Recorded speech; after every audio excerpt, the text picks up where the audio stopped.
All yours, brother. Come on in.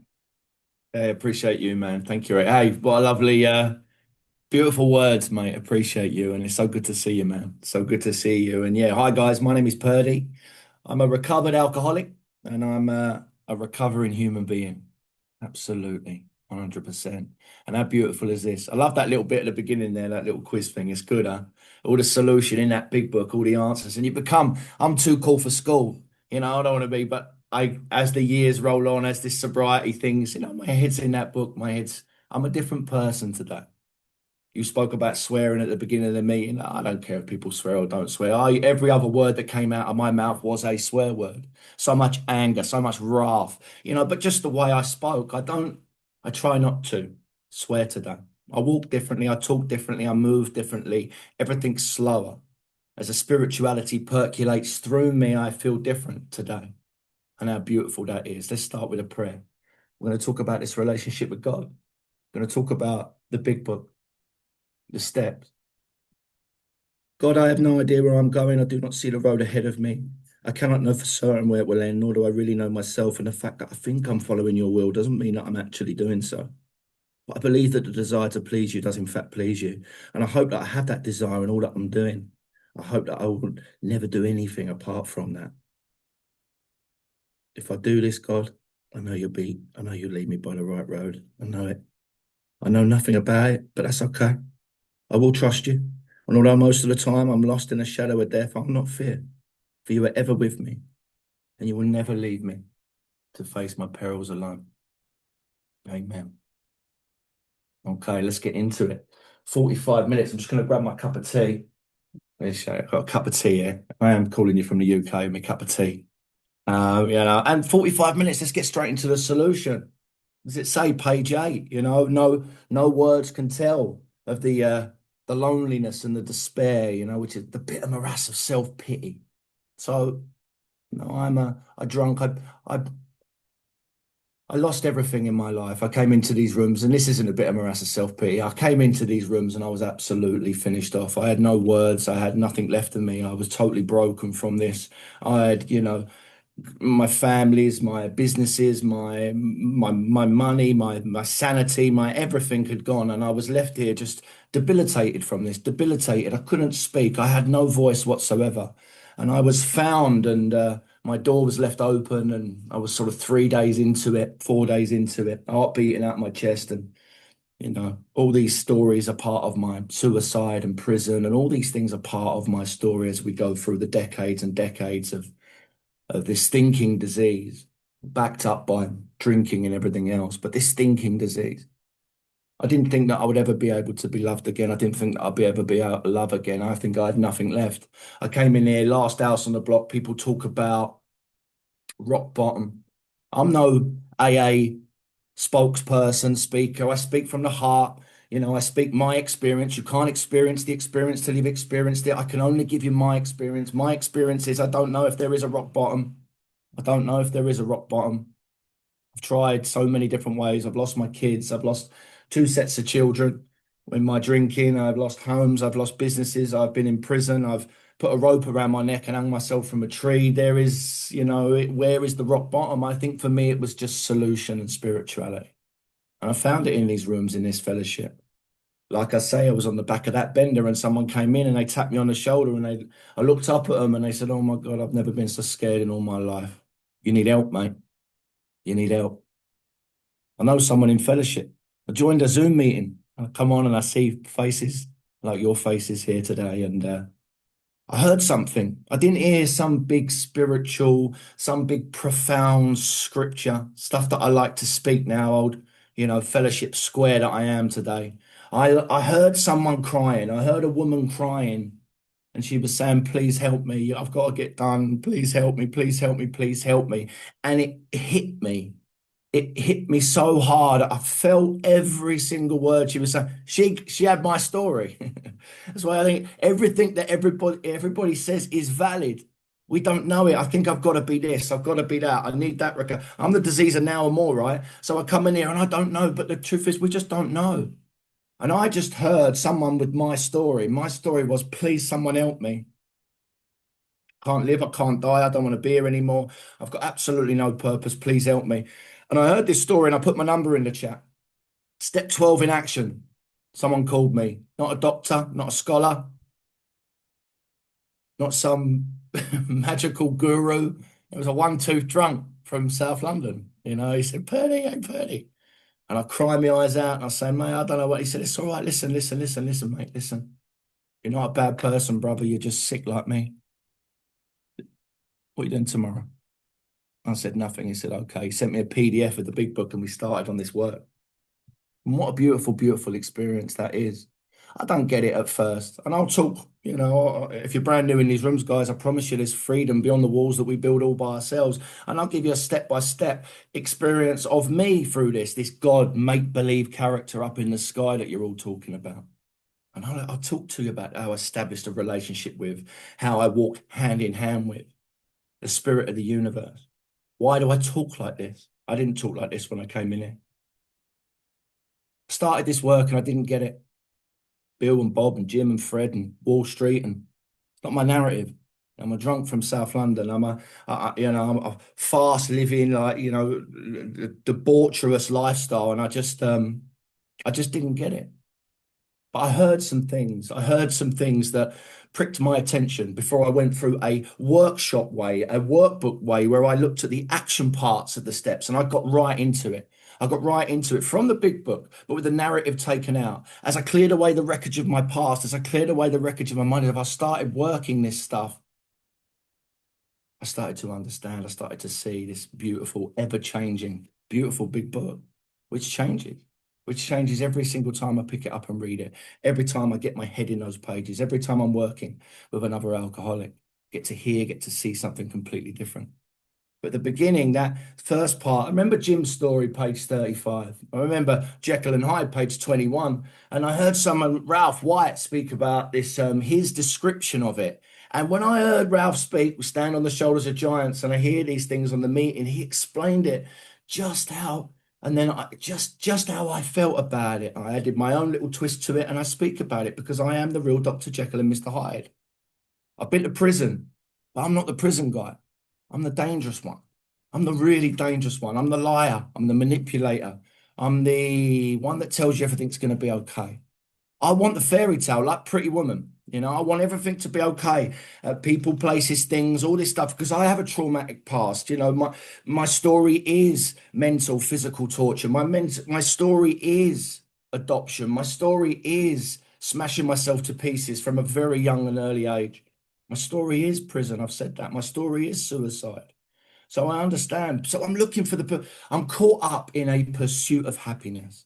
I'm trying to find that elation, trying to find that next high, trying to find that next person who's going to save me. And I become the liar. I become the guy that wants to put all the pieces together. So I'm the guy that lies in bed with you and tells you everything's going to be okay. I'm the guy you're falling in love with. I'm the captain of the football team. I'm the guy that can perform at work. I'm the guy that builds this thing up around him. Your family will fall in love with me and their kids will fall in love with me. And they'll all call me Uncle Purdy and everything will be great. Everything will be fantastic. I'll build this great big network of love because I'm a love junkie. I just wanted someone to give me a cuddle. I just wanted everything to be exactly my expectations. I just wanted it to be just so. And guess what? Every time it failed, and it was me that took it out the door. Every single time I would burn it down to the ground. So these people would build up all this trust with me and all this love, and then I'd tear it away from you. Senseless sprees. I would burn it down to the ground and then I'd build it back up and then I'd burn it down and I'd build it back up. And when I couldn't build it up anymore, I'd find a new set of friends. I'd find a new family. I'd find new loved ones and I'd do the whole process all over again. I call it the misery go round. That's what it was like. It was like a misery go round. I would just continue. I'd have the highs and the lows of life. And I I read about that Dr. Jekyll and Mr. Hyde. I read about, Jim's story on page 35, and it put all his family back together. And then suddenly, and it says, thus starts another trip to the asylum for Jim. And I remember I cried so hard. I cried so much. I just bawled, because I just felt it so deep. I got it. I completely and utterly got it. in the workbook that I use, we do something called a log and loser list, which is effectively a summary of the first 43 pages. I admit powerlessness and unmanageability. So I look at this step one. We admitted we were powerless and life had become unmanageable. And I remember sitting down and going through this and looking at it. And you can get, in a workshop format, you could get a pen and a piece of paper out right now and you can start to write this stuff. You could look at the easier, softer ways, as the big book says, the middle of the road solutions, the half measures, the human aids. Was willpower enough to keep you sober, Purdy? Absolutely not. Well, for a bit. Yeah, all the desperation of a drowning man, the beautiful book says. And you can imagine it. You can imagine you're drowning and you're trying to claw up and there's logs on the surface. And these logs could be people, they could be willpower, they could be resolutions, they could be oaths, they could be promises, they could be frothy emotional appeals, they could be God, they could be the big book, they could be a sponsor, they could be whatever. There's something that I'll grab hold of for a bit that eventually I'll slip and I'll drown. I've tried resolutions and oaths and promises. I've made contracts to my family, to my loved ones, to my kids. I promise you guys, I'll never do it again. And I mean it. Oh my God, the pain and the suffering inside, the bitter morass of self-pity, the quicksand, the doors that are closing in all around me and the walls that are closing all around me. I get this little bit of fresh air, this little bit of light where people forgive me and they give me another chance and then I destroy it all over again. So I've done all that. I've tried to control my drinking. I'm only going to drink this. I'm not going to drink that. I'm not going to, very picky about what I'm going to start drinking. I always end up in the same place. I always end up curled up in a ball, crying my eyes out because I've gone too far. I've tried substitution strategies, switching one drink for another, etc. Doesn't work. Ill health and sickness has never stopped me. Like I said, I could be, on these ECG machines in hospital, and it doesn't matter. I've had friends that have died from this disease. Died from this disease, but I'm invincible. It's not going to happen to me. I've had ominous warnings from doctors, ominous warnings from lawyers and employers and, counselors, because I've tried all this stuff. I've tried to change my environment. Because of trigger lists, I've tried to avoid people, places and things. It's Eric's fault. It's Eric's fault. Just I wasn't knocking about with Eric. Everything would be all right, and then I move and then the same thing happens again because I just take me with me. I've tried counseling. I've tried therapy. I'm not saying these are group therapy, behavioral modification. I'm not saying these things aren't good. They're fantastic, however we can get to it, but it didn't work for me. It didn't work for me because the liar that lives inside my mind, they're all sitting around the table coming up with new ways, I can't differentiate the true from the false. The liar is so strong in me. So I'd see these therapists and I'd cry my eyes out and I'd tell them a big woeful story and there'd be loads of tears and everything else. And I'd walk out and pay me 60 quid and I'd walk out of there and I'd go and do the same thing again. It didn't work for me. Detox centers didn't work for me. Treatment centers, rehabs, spas, spiritual retreats. I know the war stories. I know the fear. I know the horror. I've seen drunks on the street with their paper bags and they're homeless. That's how I see it. So I know it. I'm not a stupid guy. I know the difference between, but does it make a difference? Absolutely not. Just the same as having a sponsor. Bill Wilson himself could sponsor me. It wouldn't make the blindest bit of difference. Wouldn't make the blindest bit of difference. Morning, Purdy. I can't do the accent. Well, and then he wants to talk to me. Bill, hi, morning, Bill. You're right. How was your meditation? Let's talk about it a bit. And I'll just lie through my teeth. I'll just tell him everything. And I'm not doing it because I've got to go inside. I've got to get inside. Those that thoroughly follow this path are those that recover. I need to seek this relationship with God. I don't know this yet. Hey, we're in step one, but this is what I'm saying. It's not meetings they'll make a difference, but they're not going to keep me sober. A sponsor's not going to keep me sober. The big book's not going to keep me sober. It all points me in the right direction. It's all beautiful stuff. It's all the treasure map. It's all gorgeous. Oh my God. But I need us to establish a relationship with God. Yesterday's spiritual experience isn't going to keep me sober. I'll talk about it and these birds, this flock of birds that flew past, but I can't keep clean off yesterday's shower. I need to, keep going with this thing. I need to keep enhancing my spiritual life every single day, keeping in that peace, living in spiritual principles. So frothy emotional appeals don't work. Interventions don't work. Threats don't work. Ultimatums don't work. Positive thinking doesn't work. Affirmations, self-talk, gratitude lists, recovery movies. I could go on. I start writing this list. Will Smith talking to his son in The Pursuit of Happiness saying, you can be anything you want to be, man. and the music, the orchestra rises up, and I'm on the edge of my sofa and I'm crying my eyes out. I'm going, I'm going to change. I'm going to change. This is it. I'm going to change. And then 2 days later, I end up in exactly the same place every single time. Why do I think I'm the power? Why do I still believe that I'm the power? Have another recovery tattoo, Purdy. That'll do it. That's probably the best. Yeah, my whole body is covered in tattoos because I have that moment of that where I go, right, that's it this time. And I have the devil painted on my leg, or I have all the seven deadly sins inscribed into me all over my body. They are like cut into my skin. You know, lost soul, the black rabbit. I've got, all this stuff. It keeps me sober for a bit. My thinking, my little sprinkle of willpower, little sprinkle of Purdy keeps me sober for a bit. But every single time I slip and I drown. No amount of guilt, no amount of shame, no amount of remorse, no good days or bad days are going to keep me sober. No keeping busy, no money or no money. If I've got money, you're all coming with me. If I've got no money, I'll beg it, I'll borrow it, I'll steal it, I'll rob it, I'll do whatever it takes so that I can get a drink in my hand. I'll manipulate it out of you. I have no memory strategy, playing the tape back. Remember when this happened, Purdy? Remember when you lost your kids? Nothing will go through. I've been to prison, like I say, not enough to keep me sober. There's great reasons to stop, sufficient reasons to stop. Of course there is. My babies, my kids. I promised that I would never, ever be that type of dad to my kids. When I have kids, they're going to have a completely different life. And that's not the truth. That's not the truth. I wasn't physical with my kids, but I weren't there. I was missing. I was always wanting, I was always looking, I was always needing, I was always searching, I was always trying to fill this great big hole in my soul, Moral and philosophical convictions galore, suffering, humiliation, incomprehensible, pitiful demoralization, all these words that come out. You can try everything, exercise, therapy, it goes on and it goes on, and you can keep writing it. Why do I believe that I'm the power? Why? And if you look at the unmanageability part of that, what have I lost due to my inability to stay stopped?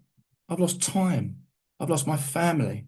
I've lost my partner. I've lost my kids. I've lost my friends. I've lost money. I've lost my home. I've lost my safety. I've lost my hygiene. I've lost opportunities in life, in careers. I've lost my driving license twice. I've lost my education. This isn't a bit of morass of self-pity. I've done that. This is my step one. This is my step one in here that tells me that I'm not the power. And Purdy, my step one tells me, Purdy, you are going to drink again, mate. 100% guaranteed, without a doubt, you are going to drink again. Because the proof's there. 45 years of proof. I've lost the quality of life. My unmanageability has led me to losing my hope, courage, intelligence, self-respect, respect from other people, my self-esteem, my self-confidence, my self-improvement, my self-control, my emotional security, my responsibility for myself, my responsibility for others, gone, my reputation, my morality, my spirituality, my God, my peace of mind, my sanity, my faith, my humanity. It goes on. Why can't I change? Why can't one of those things, and if I was a normal person, one of those things may be enough to point me in the right direction. Purdy, you're going to lose your kids, mate. We learn in the doctor's opinion we're not well. Thank God someone told me I wasn't well. It was a huge, huge thing to hear that because I didn't understand. If one of those things should be enough for me to change my course of direction, let me have a sip of tea. Then why do I do that list 100 times over and I still can't work it all out? I'm powerless. I am powerless and my life is unmanageable. Thank God for door number 2. As we start to get into the spiritual side of this program, 2 to 12, 2 to 12, came to believe a power greater than ourselves could restore us to sanity. I love to draw forth the deeper meaning of the words. Beautiful teacher Donna J. I wrote something in the front of my book that she said, actually, it was beautiful. If I'm content to dwell on words without drawing forth the deeper and richer meaning of the words that are but a symbol, I'm not being fed from within, but from the pages of a book.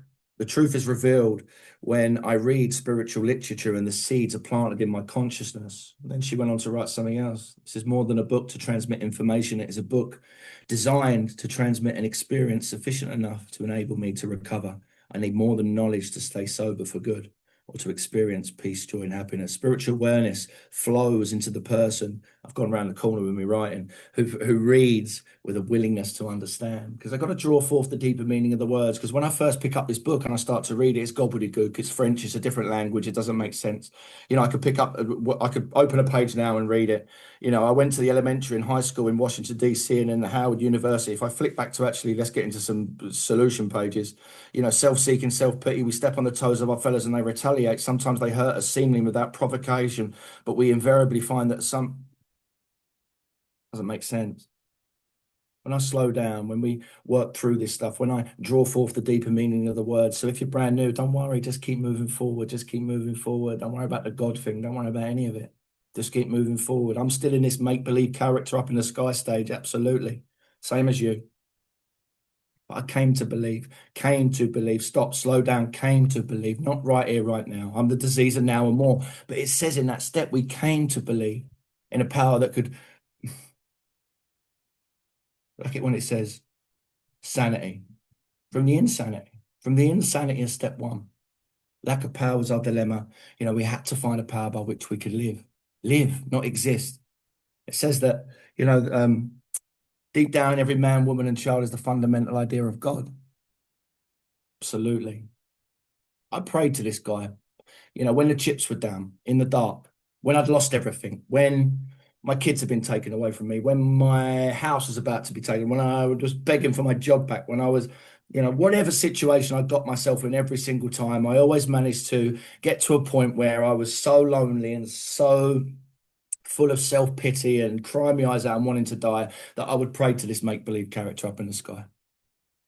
God, get me out of this one. God, give me my kids back. God, please, whatever it was. Who am I talking to? Who am I talking to? Deep down, every man, woman, and child is the fundamental idea of God. But what this fellowship does is it gives me the opportunity to pray in the light. We get this opportunity. I don't just pray in the dark when I want something. I get to pray in the light. I get to wake up, God consciousness, and hand my day over, hand my will over to the care of God. Beautiful, beautiful stuff. There's a story in the workbook that I use, and it's from Chuck C's book, A New Pair of Glasses, and it talks about, these two fish swimming in the ocean, and a third fish swims up, and he's like, "Hey, fellas, isn't the water great?" And the two fish look at each other, and they haven't got a clue what he's talking about. So they swim the seven seas, asking all the fish they encounter what water is, and no one knows what they're talking about. How do the fish not know what water is? They're swimming in it. And I love that as a step two analysis. This God, this Devi, this love, this power of the universe, this Mother Nature, this energy, it's all around us. It is all around us. Oh my God, the spirit life is not a theory. We have to live it. And when you start to live it and breathe this stuff, when I let go, I close my eyes, when I do the stuff that I'm not too cool for school, when I hug a tree, when I feel those roots that are moving into the branches, when I swim in that sea, when I roll around in the grass, when I howl at the moon, when I go outside and it's thundering and it's lightning, and I get on my knees and I put my arms in the air and I let it pour down on me and I can feel it and I hold it and I embrace it and I become part of this thing. I get to feel it. I get to witness this power. That's the truth. Everything else is nonsense. It's fabricated nonsense in my mind. It's the stories I make up. It's the expectations I have. It's the way I want everything to be. And it's not the truth. The truth is right outside my window. The metaphysical magnificence, the power of the universe, the sea that comes in and goes through the stones. I can hear it now. I'm very fortunate I live in Brighton. I can hear the waves as they come in, the waves that pour into the sea, to stones. They pour out of the stones. I look into the distance, I can see the wind that blows the trees, the wind that blows the grass, that makes the grass dance. If you look at the flowers that come out and blossom, the colorful flowers that open up, that attract the insects that come in and make that sound, the sound that then attracts the bird that flies in and picks the insect up and feeds its young. This cycle of life, this magic, this mystical, beautiful, magical abundance, this universe that is. I look into the distance, I see the hills, I see the mountains. If I was in different countries, I see deserts and rainforests and just these incredible animals and this landscapes, just mind-blowing stuff. The seasons that come in and out, the way that the weather changes. I look into the sky and there's the sky, there's the day's time, the clouds. It turns to night, the stars come out, the moon. If we went right past that, the galaxies, the solar systems, the Milky Way, whatever it is out there. This earth right here, right now, is spinning at 1,000 miles an hour around an axis, but because of gravity, I don't fall off. We don't fall off. I'm breathing in oxygen and nitrogen and component particles that are helping me to breathe. Guess what, Purdy?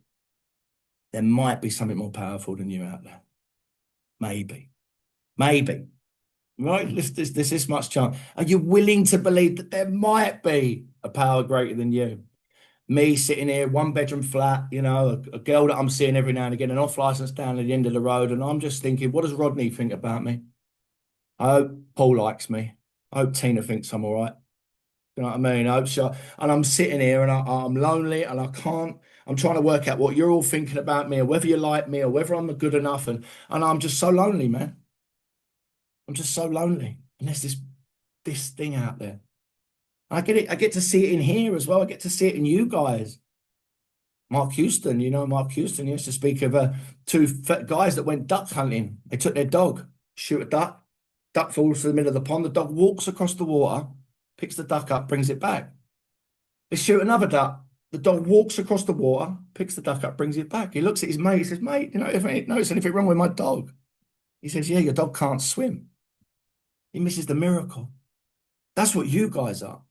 You are the miracle. You are the dog walking on water. How can you drink? How can you do the things that I used to do for all these years?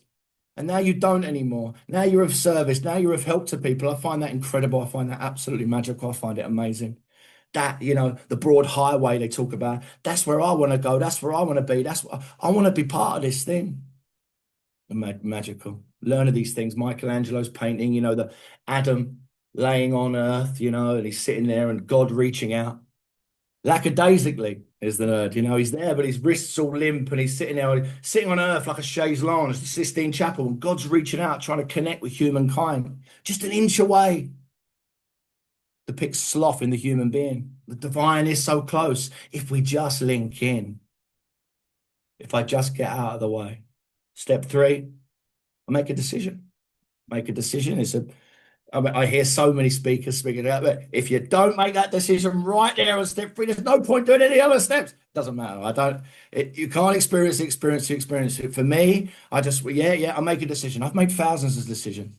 Yeah, I've given up smoking thousands of times. Yeah, I made a decision right there that I'm not going to smoke again. I made a decision right there that I'm going to hand my will and my thinking and my life and my motives and my actions and everything over to the care of God. And I even did the prayer that you gave me. I offer myself to thee to build with me and to do with me as thou wilt, and I'm reading it out like this and I'm on my knees and I'm having a conversation with myself going, this is all a bit weird. But I'm doing this thing. I'm trying bit by bit. I'm 100% convinced that my life run by me is not a success. Self-will run riot. I get that. And I start this process of trying to get down and trying to have a chat, all right? It still feels odd. It's okay. If you're brand new, it's okay. It's okay. He's coming. Step 4, searching, fearless, moral inventory. I start to see my part. I start to look at the columns. I start to see how I turn up and how I show up, and what a beautiful experience that is, because it's their fault. I'm not, the reason this happened is because of the mental and physical torture, because of the abuse, because of this, because of that, it's their fault. But you see, if I don't heal from what hurt me, I'll keep bleeding over people that never cut me. Hurt people hurt people. I need to break the chains, and fellowship teaches me to break those chains. See, I start to see my part. But it's their fault. It's their fault. If that, it's all very well you saying that, but Purdy, resentment is the number one offender. Speaking as my sponsor, Purdy. I know, I get it, but Purdy, you're at fault because you hold on to the resentment. What do you mean? Well, yeah, look, what does it make you? It makes me angry. Ralph, 7 deadly sins. It makes me angry. What does anger look like in your life, mate? No, I know what you're saying, but Purdy, what does anger look like? What does anger look like in your life? What does anger look like in your life? And we start to do this beautiful process where I start to see my part. I start to see my part. I do a fifth column as well. So a fourth column and fifth column with three in the book, fourth, and then a fifth column as well, where I look at the spiritual principles. So I start that offset of six and seven. I start that, that straight away looking at the opposites, living in spiritual principles. So every time I get these character defects, I'm writing them down. I'm writing the fifth column. So I'm writing, am I in step four? Am I in column four? Am I in column five? Am I in column four? Am I in column five? These tests that I have to do all the time. If I want to be miserable and lonely and feel all these things, I'm going to be in my character defect. Step six and seven we'll talk about in a minute. But in step five, I get to have a conversation. I get to talk about it with another human being. I get to talk about it with God.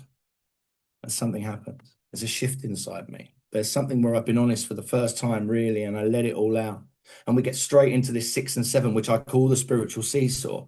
Entirely ready to have God remove defects of character and humbly ask God to remove these shortcomings. This is where I start to establish this real relationship with God. This is when I start to have this conversation with this imaginary fella up in the sky on many different occasions. And then what happens is, and I could talk to you for 6 hours about my experiences of six and seven and going into prayer with God and how my life in those moments sometimes change. Instant prayers. It's not always instant and doesn't have to be.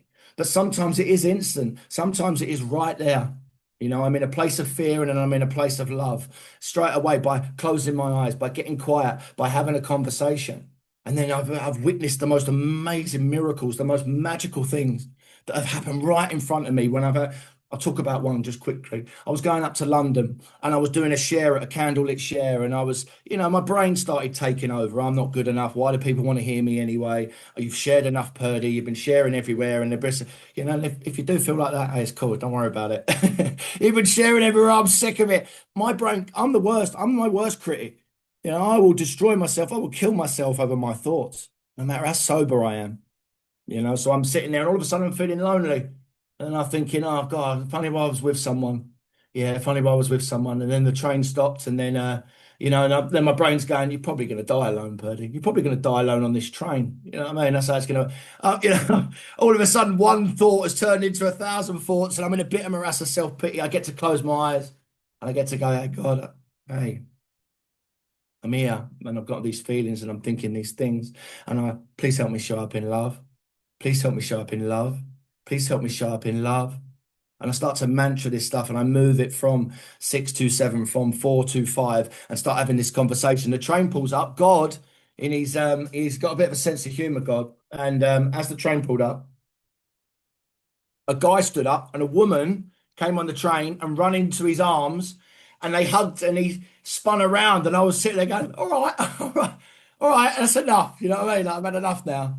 And but the real magic happened when I got off that train and I walked up Victoria Station and I got there and it was dusk in London and busy London was moving around and there was this busker and I could hear him in the distance and he was singing a Christian song. You're worthy of it all. You're worthy of it all. And there was this magic in the air, and I was so drawn to this guy. I got goose pimples now, and I was drawn to him. And I moved through the crowd. And I sat by a lamppost, and I just listened to him, and I listened to him sing. And I closed my eyes, and I remember looking up at the sky, and there was this magic, and I remember crying. And I'm going, "Okay," going, "You're worthy of it all." And I'm like, "All right, okay." And I felt, that instant stuff that is just too. I heard a speaker once say, "Coincidences are God's way of remaining anonymous." And I love that because there's too many things happen now. Too many things happen when I get into this stuff for me to not to start to think, well, okay, maybe there is some magic out there.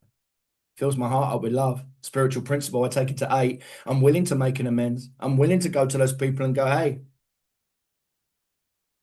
it was a great process and it was a beautiful process. You'll be amazed before you're halfway through. There is an incredible feeling as we go through this step 9 process. And do you know what? I even found the willingness and the love to go to my abusers and to walk up that garden path and to have that conversation and ask them if there's anything that I can do, not cocky or arrogant, put my hands together and go, is there anything I can do for you? Is there anything I can be of service to you? They said no. And I walked away from there free because I'm there to do God's work, not God's job. And I get into this 10, 11, and 12, this gorgeous discipline. Oh, what a word. We love that word, discipline. The spiritual discipline used to be a pain in the bum at first. It was a real, it was like a gratitude list. I'm sort of writing a gratitude. What are you grateful for, Purdy? Air, water, meadows, rainbows. Quick, send that to my sponsor. Get that sent over as quick as you can. Right, that's that done. Right, move on to that. No, it's fine. Chill out. We are what we are. When I get into it, when I start to write and pour my heart around the gratitude list, when I start to live this gratitude list, when I start to get really in it and weave it and under, oh my God, beautiful. Just the same way, I get into this discipline and I start to do this inventory. Check yourself before you wreck yourself, Purdy. Step 10 is all the steps. I'm in all the steps. Something happens, I get the opportunity because my default setting is to fight you. My default setting is to get upset with you. A bit like, when I'm in that step 6, I also call it the devil step. Eric's got the ump with me. I've got the ump with Eric. Eric hates me. I hate Eric. Eric texts me and goes, Purdy, you were 2 minutes over on your share. And I go, listen here, Eric, I tried the best I can. He goes, we'll try better next. Hate, hate, hate, hate. 66666. Devil, devil, devil, devil. Step 6. Entirely ready to have God removed. My wife wants to ring me up and go, you're 5 minutes late for picking up the kids, Purdy. And I'll go, well, listen, I'm trying on. She goes, oh, yeah. Or I'll walk up the garden path and I'm 10 minutes late. And she goes, here he comes with his spiritual beads on. Jesus Christ himself, saving the world of AA. Saved anyone else today? Or could you be, tell you what, next time you're going to be here for your kid, if you could be on time, because otherwise I lost my new boyfriend. Oh, he's amazing. Absolutely amazing. He'll take him out. And all. The old me wants to fight that person. The old me wants to maim and kill and try and fight back this power. I want to text back and go, you can't speak to me like that. I am working. But as a spirituality percolates through me and I let that go, I learn the pause and I stop. All of things that I've never thought were imaginable or I could get back in my life are back in my life. My kids are back in my life. I am daddy today. I am friends with my ex-partner. I have the most beautiful relationship with another woman. I have everything that I could ever dream of because of you guys, because of this fellowship, because of God, because of this big book, because of discipline, because of practicing the pause, because of stopping, because of getting out of the way, because of shrink, Purdy, grow God. Step 10 tells me I am in step 6. That's what it is. I'm in column 4.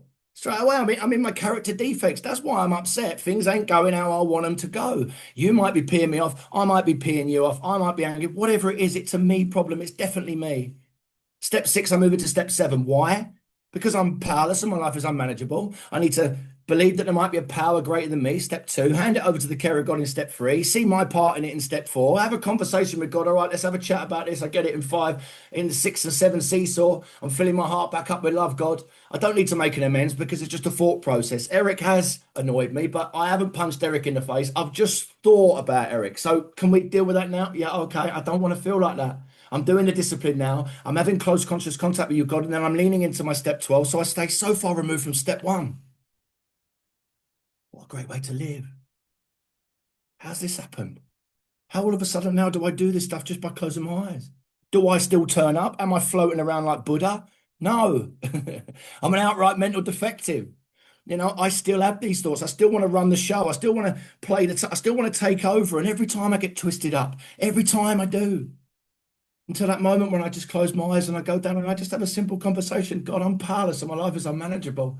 I need to believe that you're there and you're better than me. You can fix this. You can do this. I see my part in it. I go through the steps. I have a conversation. I get on my knees and I get humble. I close my eyes. Gorgeous, close, conscious contact with God. Prayer life has changed for me now. Like I say, I walk differently. It was very much hands down all the time, thinking, moving through. But now it is the way I walk, the way I move, the way I wake up. There's a lot of anger in my life, a lot of wrath. I was very angry at the world. I don't feel like that anymore. I've had a change. I've had a shift. It says on page 133, we are sure God wants us to be happy, joyous, and free. We cannot subscribe to the belief that this life is a vale of tears, to the belief that this life is a vale of tears, though it once was for many of us. But it is true that we make our own misery. God doesn't do it. Avoid then the deliberate manufacture of misery, but when trouble comes, cheerfully capitalizing it as an opportunity to demonstrate his omnipotence. I see it differently now. It's like an out-of-body thing. I can feel an energy. I can feel something completely different. It's very, very magical. I wrote a poem. It goes like this, and with how long we got? We'll finish up. We'll finish up 5 minutes. I wrote a 12-step poem. And you know what? I think about it sometimes, and I think, because I like to get everything out of my mind. I like to write things down. I like to, sort of sit back sometimes and just breathe, be in the moment, be in a place of love, not fear. And I think back now, if I went to some of the pubs that I used to be at and Do you want to hear one of the poems I wrote? Yeah, come out in the car park, we'll sort you right out. But it goes like this: never before did I understand what was going on inside me. The mess, carnage, chaos, rage, when all I wanted was to be tidy. I was ripped apart in a struggle with no one to guide me. Was this it? Am I dead? Has my soul left my body? Step one, we're powerless. Why is it taking all this to remind me? Did I forget all the pain and the suffering and that I'm not free? My kingdoms they were built and they were burned down around me. Please not again. This ain't normal. This is sick me. The sick me is me. Same roots, just the wrong tree. New branches and leaves must be grown to revive me, but I'm scared. Is there a God? So I get down on my knees. Of course I'm here. Step two, let me guide thee. Relieve me from self. Please, God, help me to walk with love in my heart and peace. This is step three. I'm not sure how many times in this rhyme that I've said me, but with God and this fellowship, switch that me to we, because we stand together on the shoulder of giants. Never before have I felt such love and defiance, unity, connection, strength with one breath. Now I walk through the valley of the shadow of death. I'm in. God is with me. And you soldiers of war of life struggles, and I'm into step four. Resentments and regrets from my life lived before. Dig deep, my friends, because I know it feels sore. These cuts of these memories, I know that they're raw, and I know it feels strange. We ain't been here before, but God is now with us. You're in the right place. Work hard, be true, release and feel grace. Grace from God as we admit all our wrongdoings, ready to let go and remove our shortcomings. Take them right from us to hold up in heaven. Our weight starts to shift through 5, 6, and 7. I'm open, I'm honest, I'm alive, and I'm grateful. 8, 9 comes along, and it's tough, it feels fateful because I've damaged myself and so many in my path. My amends to all these people from all the misery and wrath, but be bold, be brave. Just put pen to paper, let it all out, be free from the hater. You'll quickly find out, and this much is true, they'll forgive and they'll forget the hate's inside you.